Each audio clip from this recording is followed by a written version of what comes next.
So as we think about strategic analysis, we want to think about three sets of questions that we want to ask ourselves. And these three sets of questions are what form what I like to call the Strategist challenge.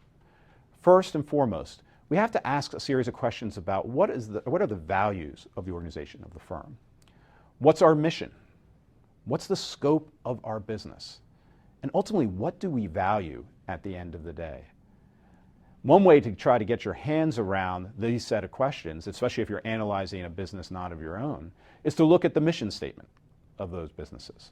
So almost every business has a mission statement, and arguably a lot of these are developed for marketing purposes and the like, and they have lots of flowery language. But at the same point, they often reveal some interesting things about a company when you look at these statements.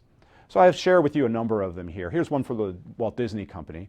Their mission is to be one of the world's leading producers and providers of entertainment and information. So for one, they're defining their industry as entertainment and information. And two, they're defining their aspirations as being a worldwide leader. Google's mission, to organize the world's information, make it universally accessible and useful. Very broad mission statement there that can go in many different directions, and very grandiose in some respects when thinking about what they've defined for themselves. Dell, on the other hand, is a little more specific. They want to be the most successful computer company. They define their segment, they define their aspirations, and they define how they'll do that by delivering the best customer experiences and markets they serve. I'll also share one here from Citigroup, very interesting. They want to be the most respected global financial services company. They're obligated to deliver profits, but equally important to them is to deliver those profits and generate growth responsibly. This idea of values, again, what values do they bring to their enterprise? Just a few more here. Chevron, their vision to be the global energy company most admired for its people, partnerships, and performance. Facebook, its mission to give the people power to share and make the world more open and connected. And then finally, one from Ford. We are a global family with a proud heritage, passionately committed to providing personal mobility for people around the world. Not automobiles, personal mobility. Once again, global in scope, and some of their values are embedded in that. This is a critical question again, the values of the organization. It is tempting, as we often do, or sometimes do, to think about the mission of the business is simply to maximize the shareholder value.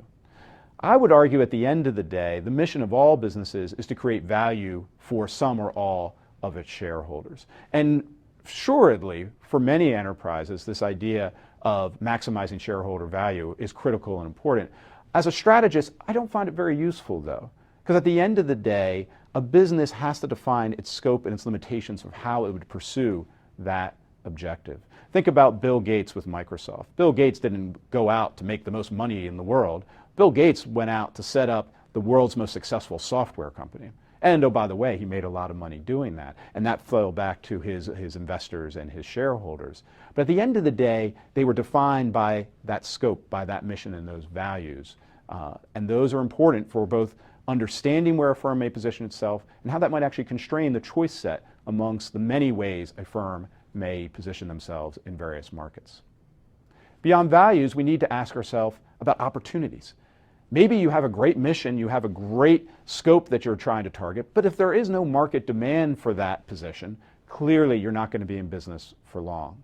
Take Kodak. Kodak, a very successful company, 100-year history, producing film.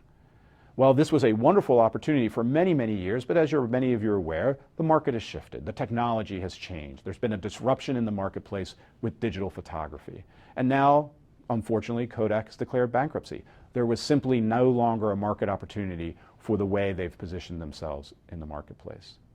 Market demand is one condition, but we also need to think about competition. Who else, if anyone, offers the value proposition that we're proposing to offer to others?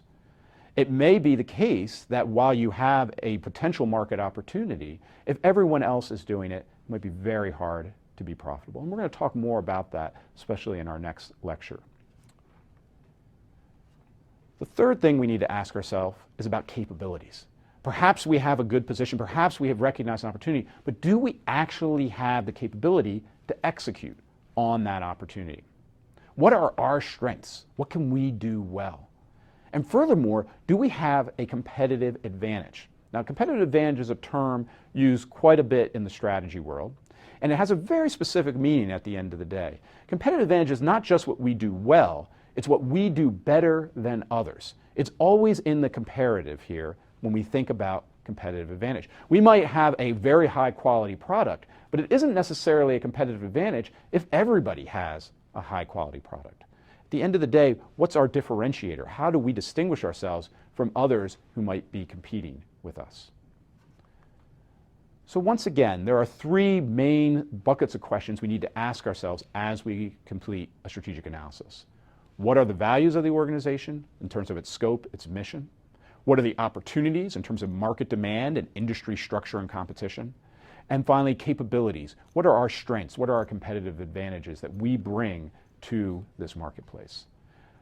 Combining those three, we hope to identify valuable competitive positions and answer the critical question, how do we create and sustain value to our various stakeholders? Now, for the rest of this series of lectures, we're going to be taking a deep dive into various elements of this three-pronged challenge that we face as strategic analysts. In the next couple lectures, we're going to take a deep dive into opportunities. We're going to ask some questions about competitive markets and about industry structure and how to analyze that as we think about the opportunity set. We'll follow that up with a series of lectures looking at capabilities. How do we think about and analyze whether a firm has an actual competitive advantage or not? And we bring that all together to discuss this idea of how do we position ourselves in a marketplace given our values, given our opportunities, and given our capabilities. The last few lectures will then build off of this, discussing various extended topics like competitive dynamics over time as firms jockey for position. We'll talk about diversification and retaining a very diversified portfolio of businesses within the same organization.